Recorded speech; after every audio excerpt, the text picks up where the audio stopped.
Hey,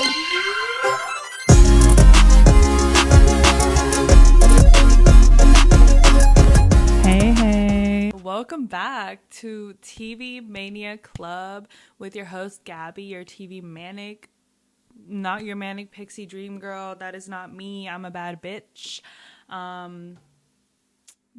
So today we are going to be talking about a show that only has one fucking season. Guys, you know this is like not my shit, but you know, one season, 6 episodes.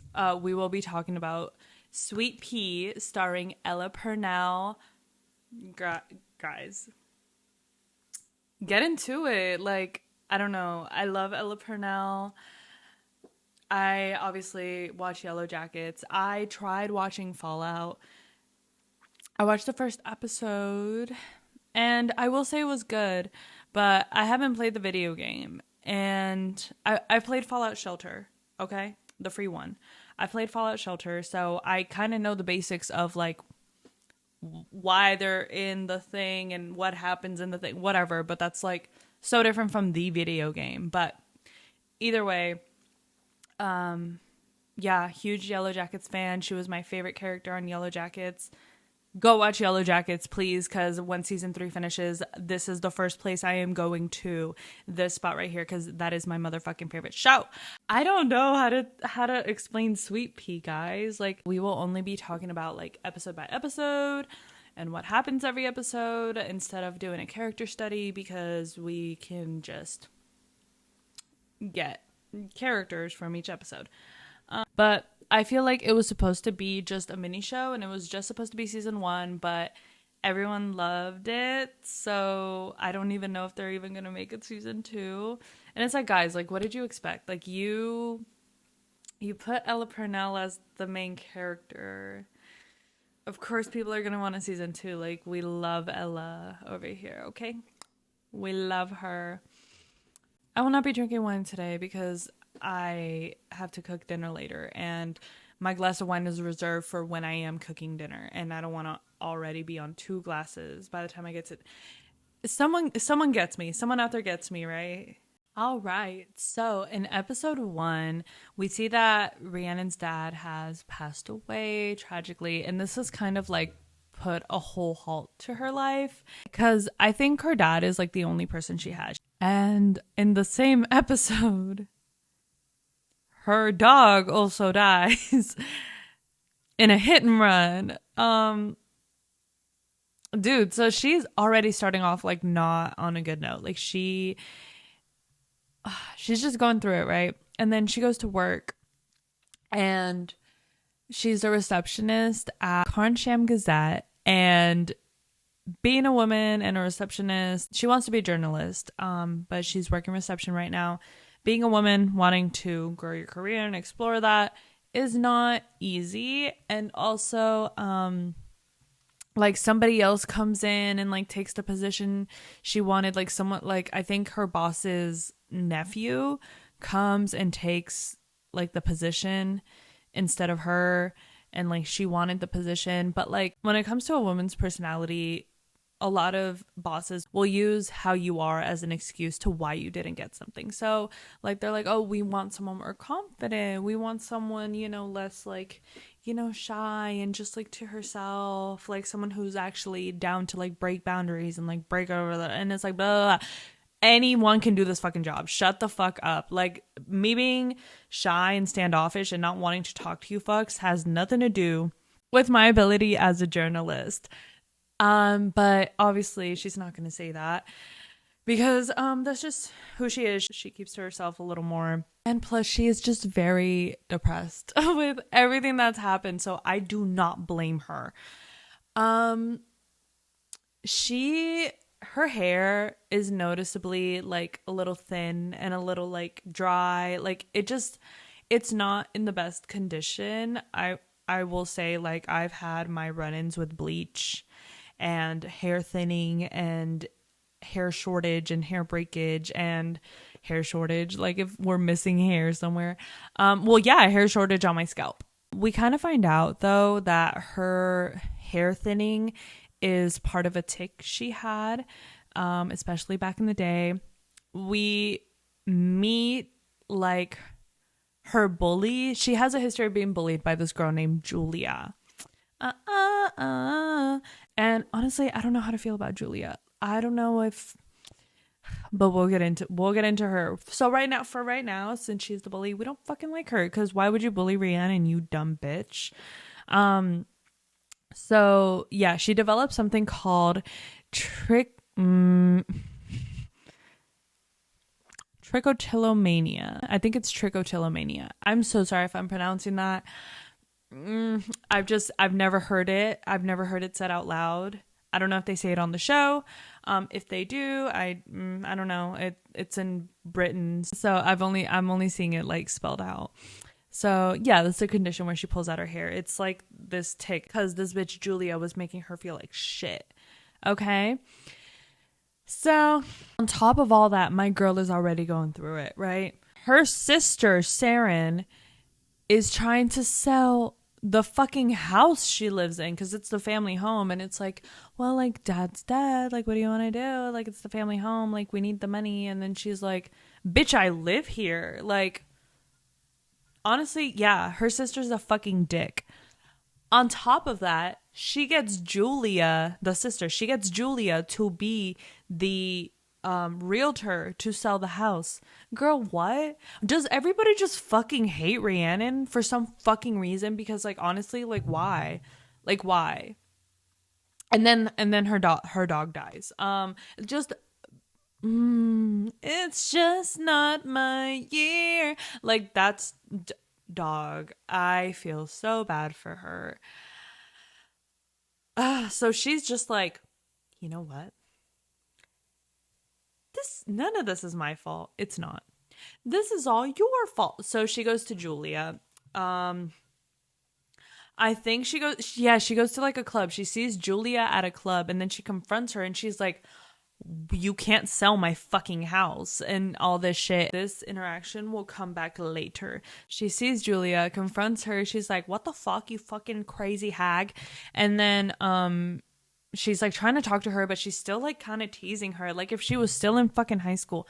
Julia, like, chill the fuck out, girl. Like, okay, whatever. Like, she's just on the biggest high pedestal on earth, and you are selling this poor girl's house, and you know you're wrong for that. You know you're wrong for it. You know you're wrong for everything you've done, and you still are showing no fucking remorse.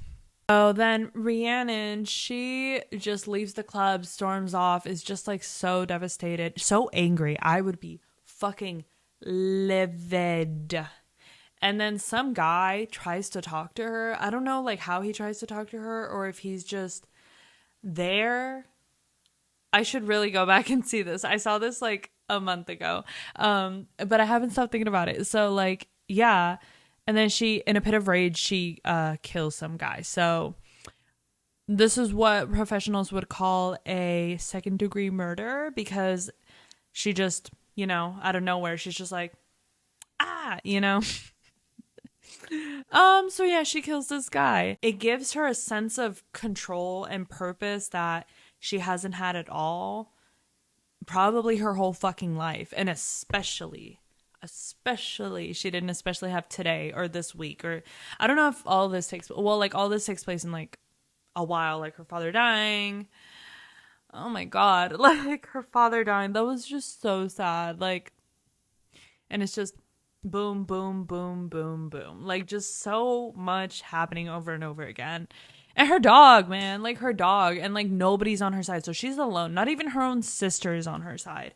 So it's just a girl and her murderer. So I guess she finds like some comfort in this secret she has with herself. She has nobody, and it makes me so sad. I feel like I could have definitely been like a friend to her. I don't eat beans and toast though, but I would have loved to like get some crumpets and tea with her if she would have me. Ella Purnell, I love you. Okay, so in episode 2, The body's discovered, the one she freaking stabbed to death, and the guy's name is Ryan Lloyd. So Rhiannon and AJ, which is the I really want to say he's the nephew of the boss. He got this promotion from like some nepotism shit, but he's cool. We like AJ. Okay, AJ is kind of like mad chill.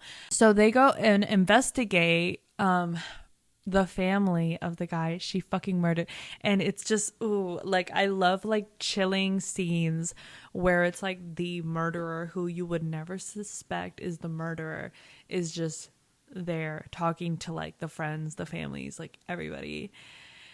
And however the family's just like, oh my goodness, like, oh Ryan, we miss him so much, da, da, da.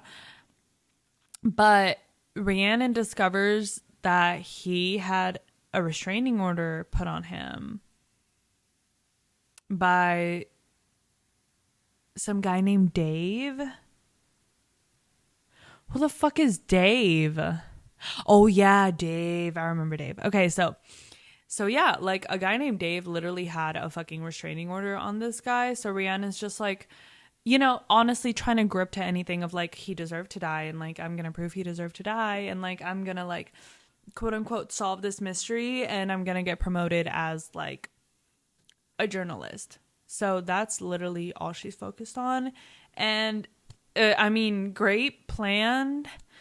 It's just not gonna last, babes. It's just not gonna last. You already know the shit's not gonna last.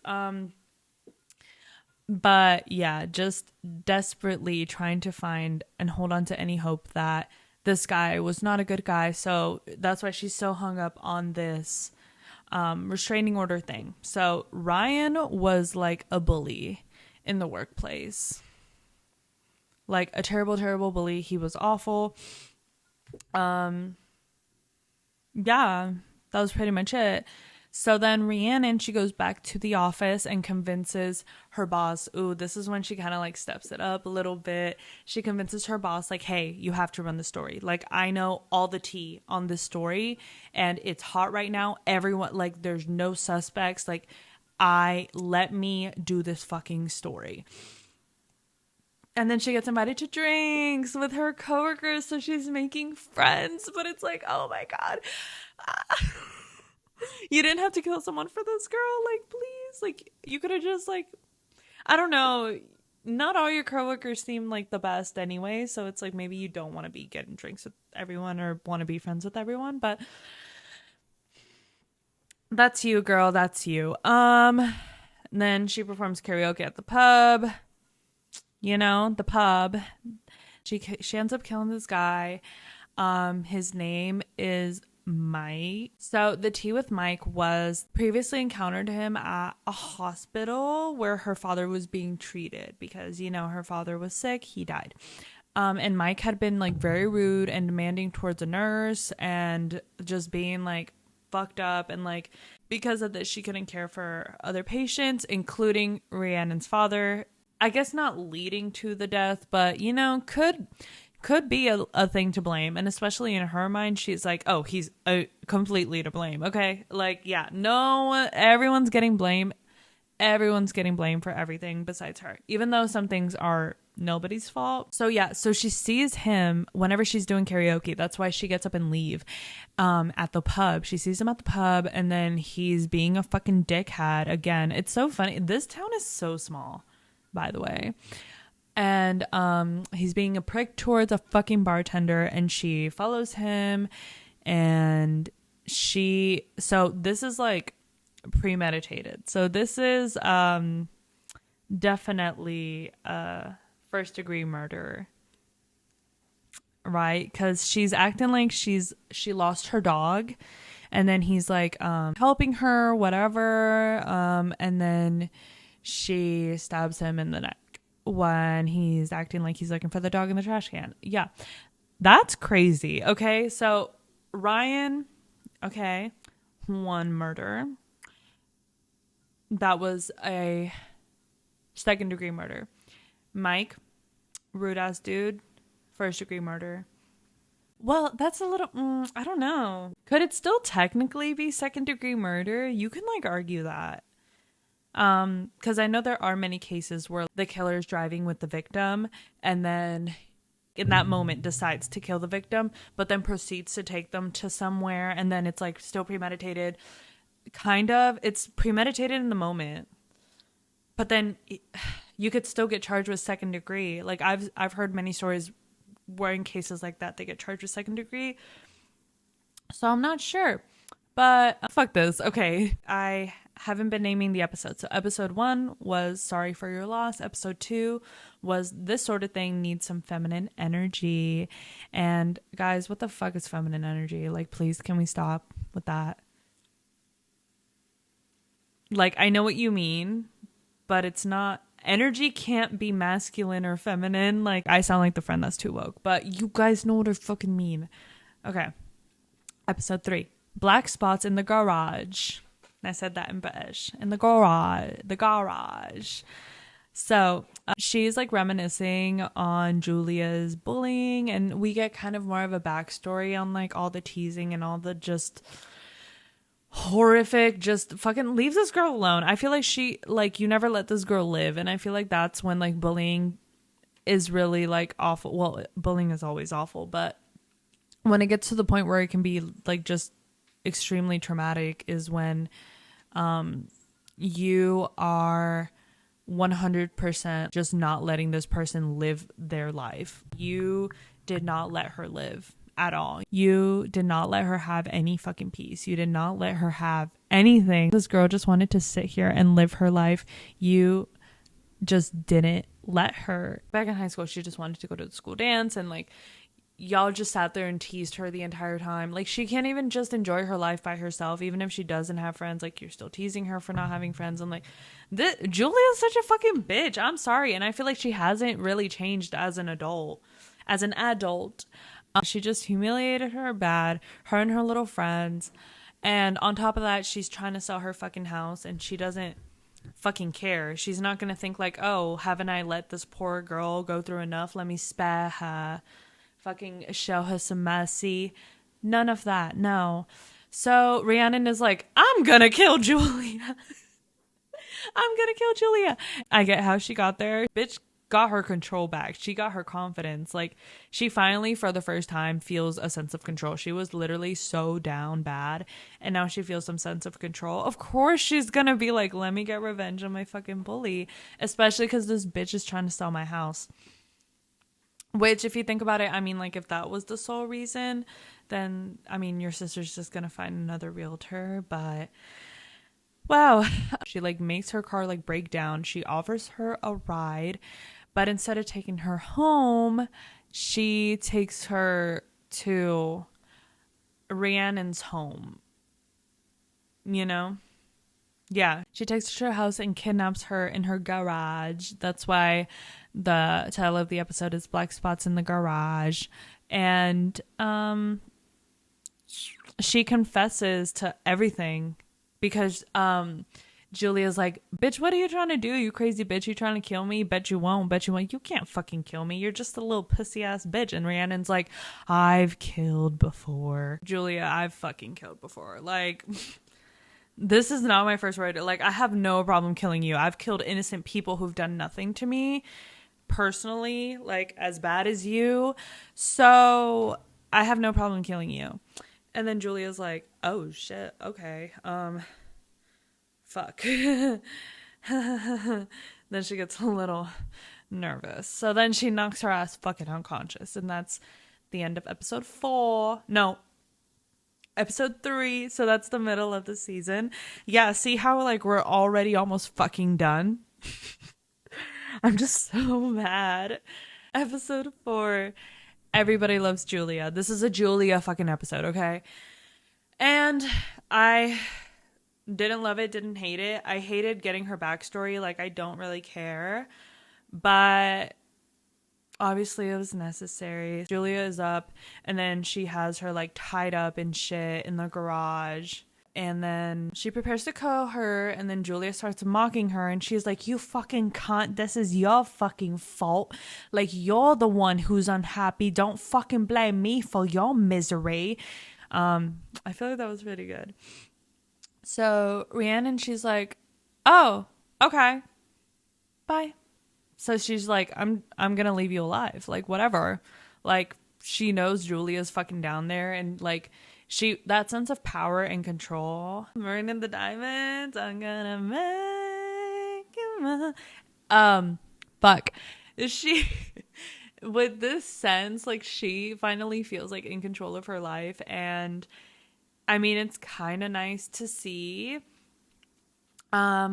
But I feel like, so instead of, killing Julia as revenge, she's gonna use her because Julia is pretty princess girl. Like, everybody loves Julia. So, people are obviously already like, where the fuck is she? And, Rhiannon uses it as an opportunity to be like, at work, oh, I know someone that's missing. It's someone in my close circle, so I know about her, my realtor, like, this girl I went to high school with, she's missing, she's disappeared. And so her job is like, cool. Innocent girl who, disappeared. A wife, loving wife, popular girl. That's a fucking story, okay? People care about shit like that. I feel like we should care about anybody who's disappeared, regardless if they're pretty or not. But she starts fucking this guy named Craig, and he's like kind of a loser, but like whatever. Like, she finally feels like, this is where shit starts hitting the fan, because a detective, a very intelligent detective, like, holy shit, gets involved. And then she's like, why is this fucking bitch Rhiannon just in everything? Like, her fingers in everything, in the story, with her friends. Talked to Julia's husband at some point, and then he said that she's like disappeared before, whatever. And then she ends up publishing the story. The husband gives her as much information as he can. And then whenever she goes back to Julia, and she's like, listen, bitch, like, no one's gonna believe you of anything. They're all believing me because you have done this shit before. You have disappeared before. How about this time that you don't fucking come back? How about that? And then Julia starts like fucking crying. And then she's like, okay, like, I'm not this perfect wife. I'm not this perfect person. I'm not this perfect anything. Like, I am in an awfully, awfully terrible relationship. So, like, Marcus, who expresses shock at Julia's disappearance, saying that he had tried to contact her, but she had turned off her Find My Friends on her phone. He tells Rhiannon that that he contacted the police first thing in the morning, and that he feels helpless, that he doesn't know what people do in these situations. He gives her photo Julia to use for her article. Okay, later, however, Rhiannon discovers Marcus outside the Bell, a local pub, very drunk, and asking if Julia has come back, saying that she always comes back once her Monzo, a credit card, has run out. Must be a British thing, or it might be a rich people thing. I don't know much about that. She drives him home, where he admits that he didn't call the police because he knew that she would come back. She tries to get more out of him, but he falls asleep. She then swipes his phone, and what she sees on it causes her to smile. Oh, yeah, okay, this is when she goes up to Julia and she's like, you're the problem. She's like, you're an abuser. You're an abuser. Rhiannon returns to the garage and tells Julia that she's on to her, but she knows that her perfect life is just a farce. She tells her that she's seen Marcus' messages and knows that she must have done something to him like she did to her, that the world will be a better place without her. She continues that nobody knows about her because by the time anyone could tell anyone else about her, she's already destroyed them. Julia shouts, saying that she deserves this, that she's a fake, and asking if that's what Rhiannon wants to hear. She then, however, sobs, telling Rhiannon that Marcus is a monster and repeatedly muttering, I don't know how to get out. Rhiannon curses, wondering if Marcus is another bad man, like the one she killed, or if this is another act. Okay, so at this point, Marcus is either fucking toxic, terrible to her, or Julia is actually the problem and she is just blaming it all on him. So next we're on episode 5. Someone's been a naughty girl. With the suspicion swirling around Rhiannon, she has a partner with an unlikely ally. Rhiannon's actions become more reckless. She's really starting to like struggle maintaining her appearance as a competent journalist while dealing with the consequences of her violent ass behavior. And her relationship with Craig deepens. I forgot she's still fucking Craig, but I think she has a crush on AJ for sure. She has a for sure crush on AJ. Like that's her man. Like they connect on a deeper level, and he like gets her, you know. But anytime she's out with AJ, like Craig shows up, and then she like stays with Craig, and I'm like, girl, leave Craig alone. Like, Craig sucks. Be with AJ. But I feel like, you know, like she likes AJ, like for real, for real. So like her mental state deteriorates as she's becoming more entangled in her lies and crimes. Yeah, for sure. So her mind's just going fucking crazy. So let's talk about the Marcus thing that's happening right now, because I feel like that's part of like the biggest plot point right now. So the cop who's investigating her, like she's like, Rhiannon's my top suspect, like for sure, hands down. Like she already, the smart ass cop, let's call her a detective. Yeah, I don't like that she's a cop. Everyone's telling that she's fucking crazy, that it's no way that it's Rhiannon, that it's definitely the boyfriend, right? Because it's always the boyfriend, isn't it? So Julia tells Rhiannon that she's being like Marcus in regards to the treatment of her. He won't let her go, and neither will she. Rhiannon protests that what Marcus is doing is bullying, and that she protects people from bullies. So Julia like finally fesses up to like bullying her and saying like she had something that she didn't, which was just like, I don't know, a fucking will to live. So Rhiannon later runs into Marcus, and he is fucking angry, okay? And then he asked her if she thought it was clever vandalizing his home, spilling coffee on his chair, and stealing from him. Oh yeah, I totally forgot she did this. She like fucked up his house, and like he was asleep, and she like spilled coffee on the chair and everything. And then he was like, you better watch yourself. And that he's been talking to Jeff. Jeff is a senior reporter where she works at. And that they're gonna get her fired for misconduct because she's like interfering. He fell asleep, and she just like spilled coffee on his. I totally forgot about this. Oh my god, this was a crazy scene. This was such a crazy scene. So she is following Marcus with a knife in her hand, a switchblade, cocaine, and then Jeff sees her like following him, and then he's like, oh my god, he puts two and two together, like, this is the bitch that's killing everyone that she's reporting on. And then she's like, oh my god, oh my god, oh my god, oh my god, oh my god, oh my god, oh my god, I'm so sorry, like, Jeff, no, please let me explain. And then he's like biking away because obviously he thinks she's gonna fucking kill him, so he's like biking away, and then he gets hit by a fucking lorry? What's a lorry? England. Oh my god, England. Explain this to a fucking American. A bus? Is a lorry a bus? No, a lorry is not a bus. A lorry is a British term for a truck. Oh, okay. So he gets hit by a truck. Man, like, Jesus. I'm like, God, don't. You couldn't just say truck. Whatever. Rhiannon returns to Julia, telling her that she thinks she knows a way out for both of them. And this is very smart of her, okay? So she is like, okay, Julia, I believe you. Marcus is the one that's like pushing you to be like somewhere you don't want to be. Marcus is the true bully. He's abusing you.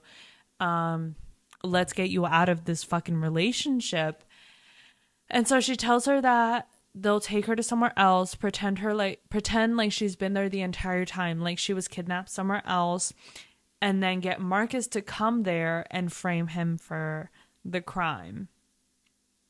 And so then that way they can for sure, like, he can actually be like pitted against it. I don't know if he wants to, if they want to also pin all the other two murders on him, even though they're not related. I feel like that's not fair. But whatever. So yeah, that's what they're gonna do. Julia's like, okay. And then she comes around saying that they should do it at a building site called Sunny Homes Estate. She tells her that if they trip the alarm, Marcus will come. Rhiannon agrees, warning her that she'd better not betray her. This is when I get really fucking scared because I'm just like, dude, is like, I'm still on Rhiannon's side for some reason.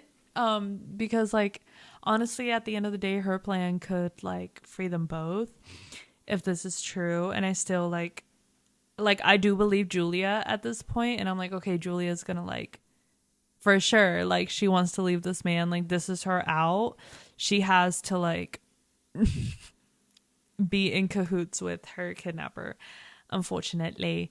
So the two enact the plan. Marcus shows up as expected, and he's upset because Julia's tied up, and then he gets mean as fuck, dude. And then he starts asking if whoever did it had sex with her, and then she's like, I can't believe this is what you're worried about. And the two end up having a fight. They're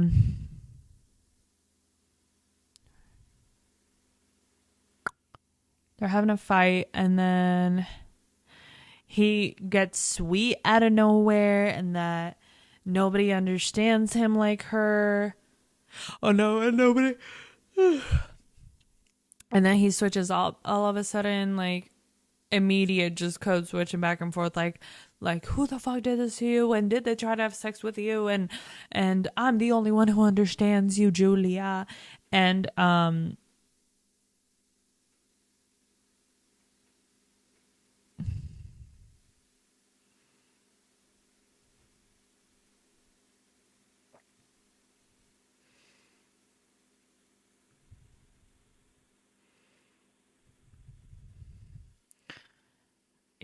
as Rhiannon is gone. So yeah, and at that point, she's about to like call 911 or something, and then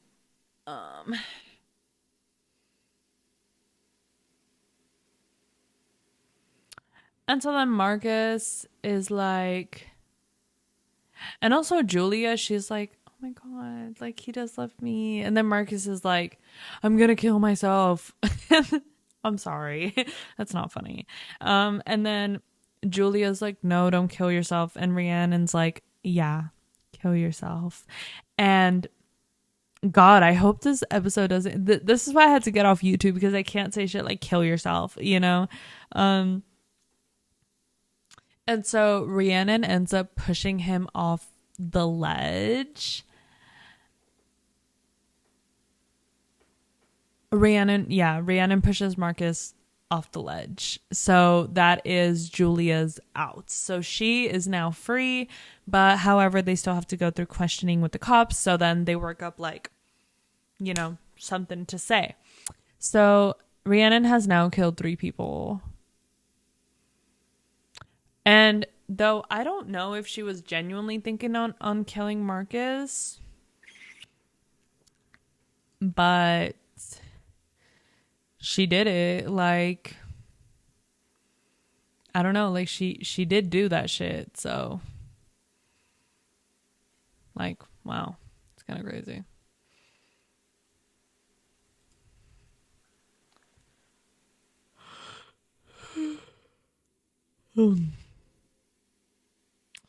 Oh, AJ, you poor thing, AJ. Tink, I'm still upset about Tink. Rest in peace, Tink. Like, I keep looking at pictures, like, Tink, she was so cute. Well, okay, someone else died. Because what's his name? Jeff? That's not his name. Oh my god, who are all these motherfuckers? Yeah, his name is Jeff. Jeff, he dies. I mean, it's not her fault that he died.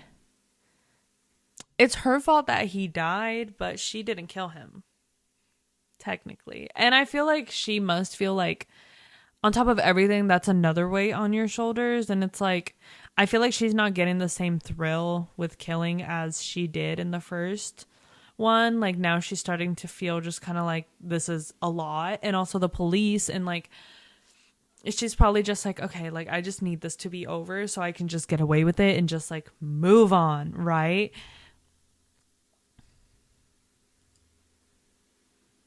And that's of course what she tries to do.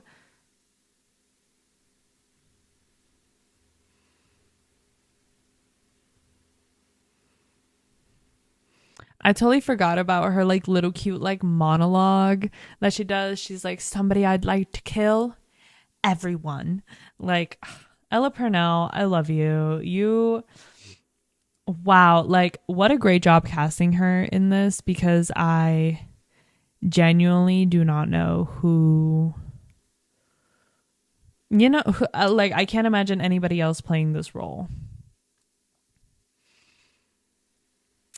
Okay, so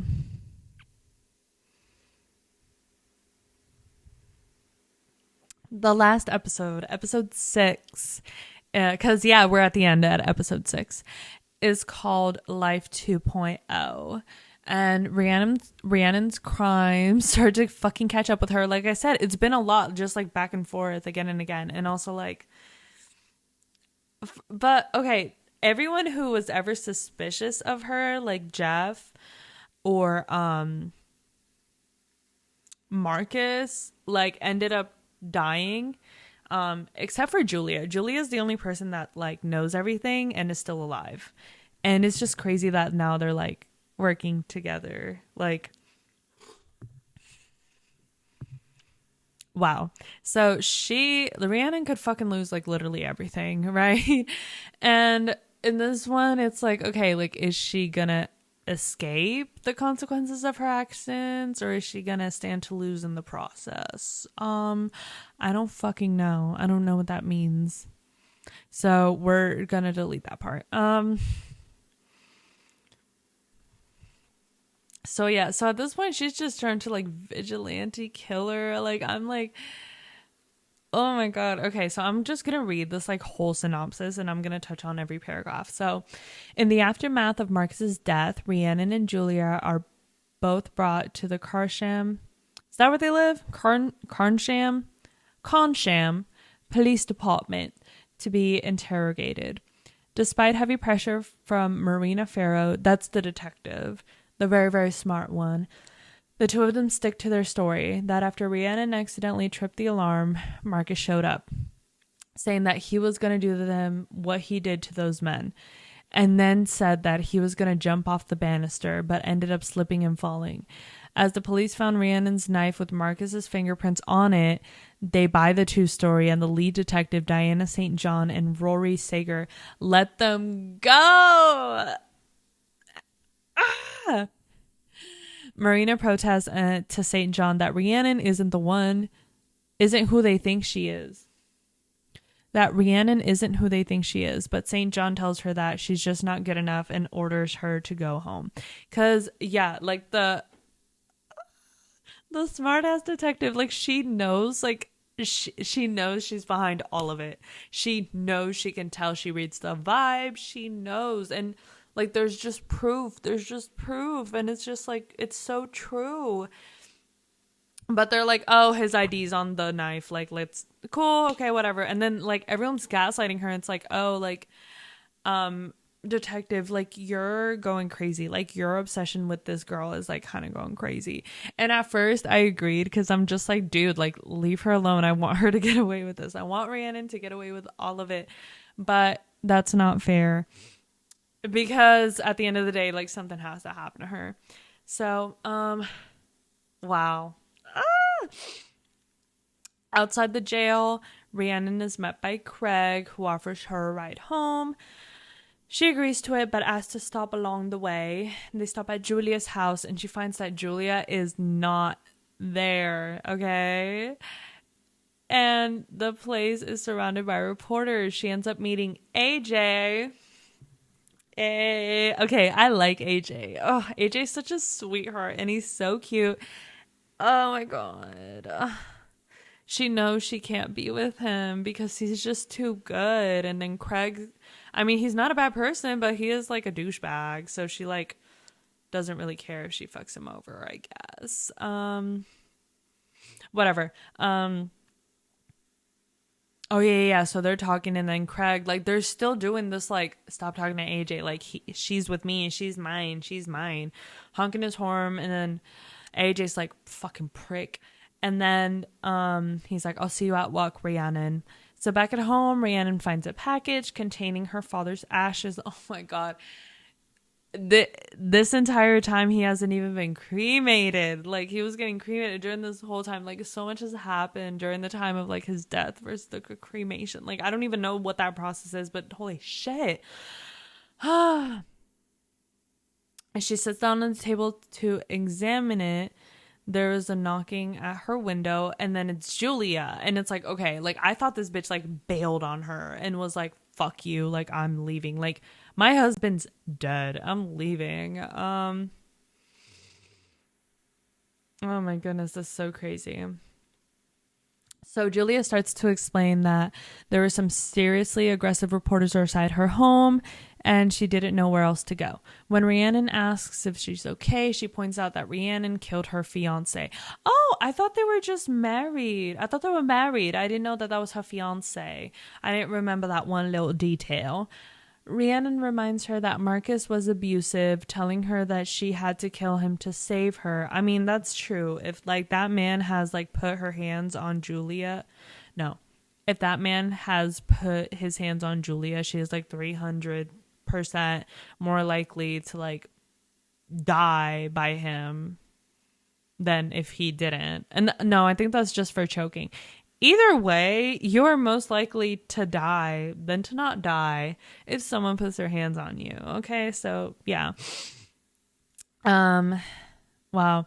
So yeah, like, and Rhiannon, she just keeps justifying every single murder she does. Is like, oh, well, like, that guy was a prick to a nurse, and she was being a prick to a bartender, and then Jeff was an accident, and Marcus was abusive, and the first guy just pissed me off, and oh my goodness. Wow. So the police are outside for God, I don't know why, because, like, y'all are done with me. Let me go.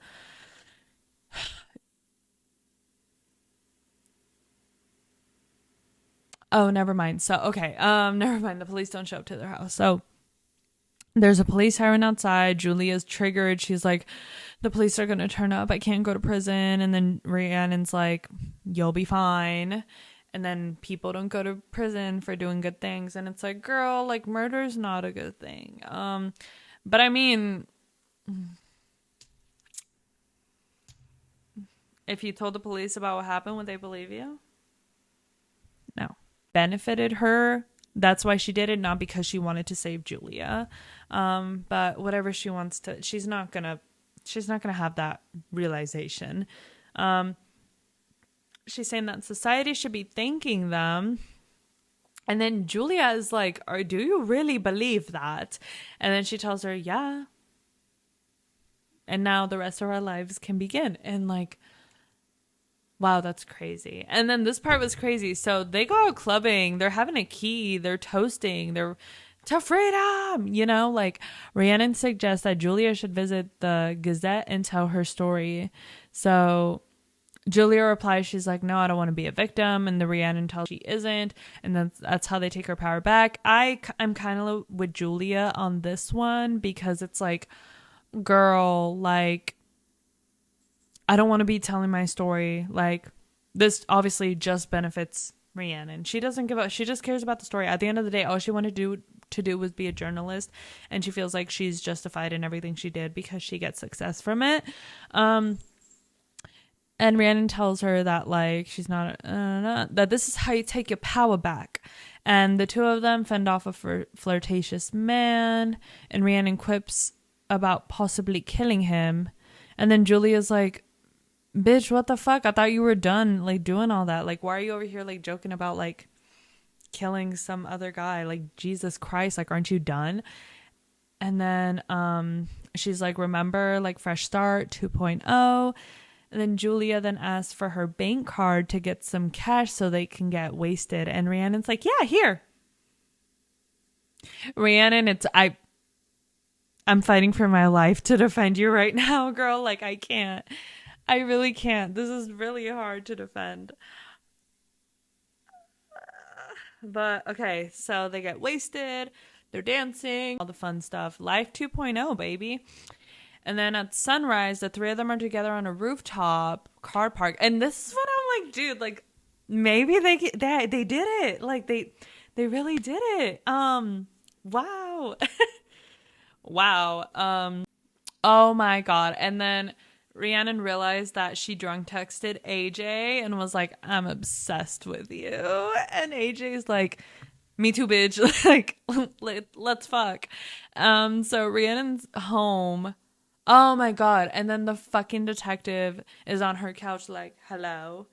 Oh my goodness.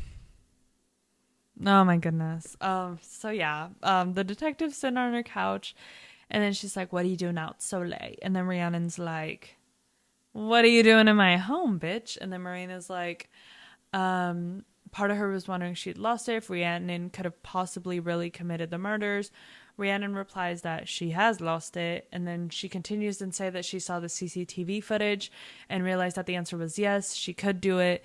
She says that people underestimate Rhiannon, that they don't know what she's capable of. Rhiannon reminds her that her evidence isn't admissible since she broke into her home. Yeah, because as a detective, you can't just break into my house. Like, none of this evidence was obtained by a court of law. So, denied. And then Marina's like, I don't give a fuck. Like, I just, if you murder again, I will catch you. And Rhiannon's like, okay, well, I'm not going to do that. So Rhiannon's just like, dude, I'm not going to kill again. Like, I already left that life behind. Like, shit's different now, okay? My house is probably not going to be sold, okay? I am chilling. And then the detective's like, okay, you'll kill again. And she's like, bitch, I never killed in the first place. Leave me alone. Okay, so Julia does end up coming to tell her story. And like, it kind of like triggers her feelings of like how she felt about Rhiannon kidnapping her, because like she was talking about like her husband, or like, well, the kidnapper, right? She was talking about like the kidnapper, and that the kidnapper like made her feel like nothing and like an animal. And then Rhiannon is just like, shit, like, because she's the one that did all that. And then Julia's kind of like, Julia's shit like changes. Like, it's no more fun time life 2.0 shit. It's like, oh, like, you put me through something. And it's like, honestly, Julia, shut the fuck up. Because you put this girl through like so much hell. Like, you are not better. I feel like none of them are better than the other. Well, like, murder is not that good. So Rhiannon's like kind of freaking out a little bit because she felt Julia's vibe change a little bit. So she asks her if everything's okay. And she's like, of course, babe. But the viewer can like obviously tell that something is not okay. And so she's like, okay, I'm gonna just go home and like get some food and get some stuff.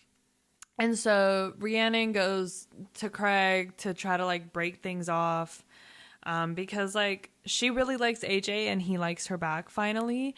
And then Craig is like really mad about this, like extremely mad about this. And then she's like, oh, like I didn't even think you care that much. And then like Craig is like, oh, is it because of Julia? Like, is there something going on with her? And then she's like, what? No, like the fuck? And then he says that she asked him to lie for her. So Craig is like in business with Julia and like wanted to do business with Julia.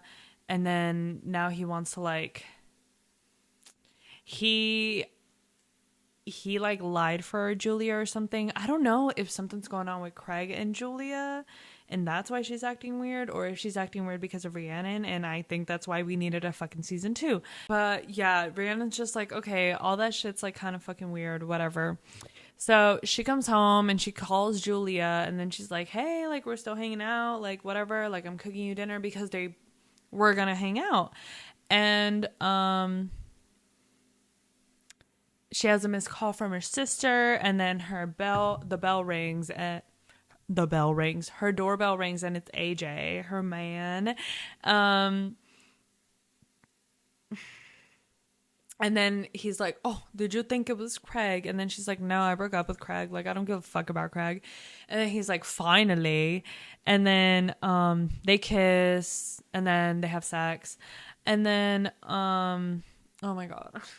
This is the most disappointing part of the show. And it's like right at the end, obviously. So Rhiannon goes to the bathroom, and she texts Julia, and she's like, AJ's here. Like, are you fucking coming or not? Like, I'm so confused. And then she has like a random charge from British Airways, and then she keeps calling Julia, and she's like, hey, do you still have my card, by the way? Because like, I need to know if I should report this for fraud or if it was you.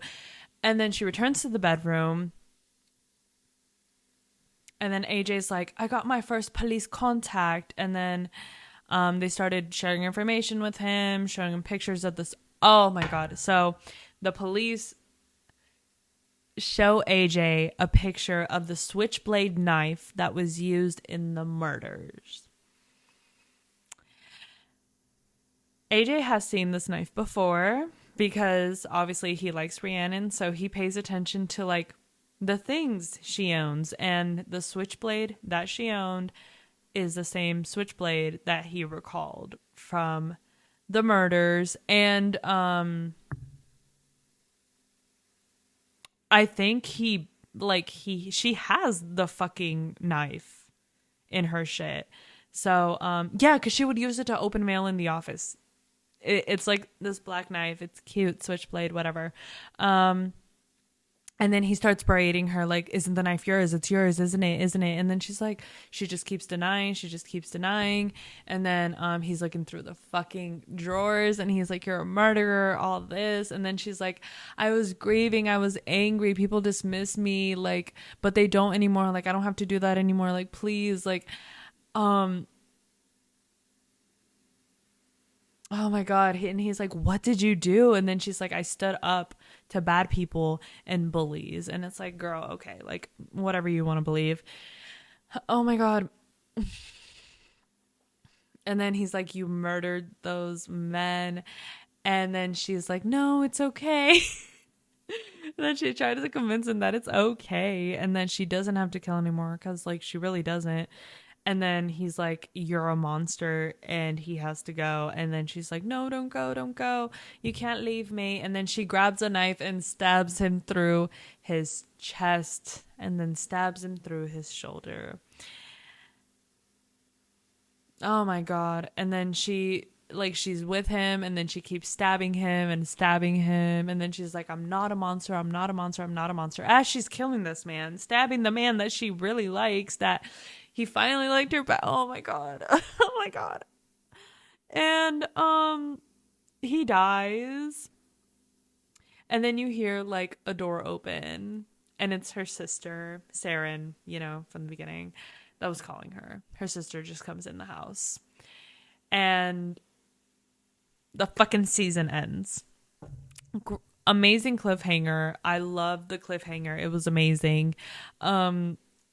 I know there's supposed to be a season 2. I don't know if it was originally written to have a season 2, but dude, we need one. Like, I don't know what y'all have to work up. I don't know if Saren is gonna like help her bury this, or like, I don't even know. Like, that's already like 2 coworkers of hers that had died in like the same week, and like one of them was violently stabbed. So it's like, and the police were working with him. She's fucked. She is absolutely fucked. And that detective was right. He's like, I will be here for your next murder, Miss Girl. Like, I will be there.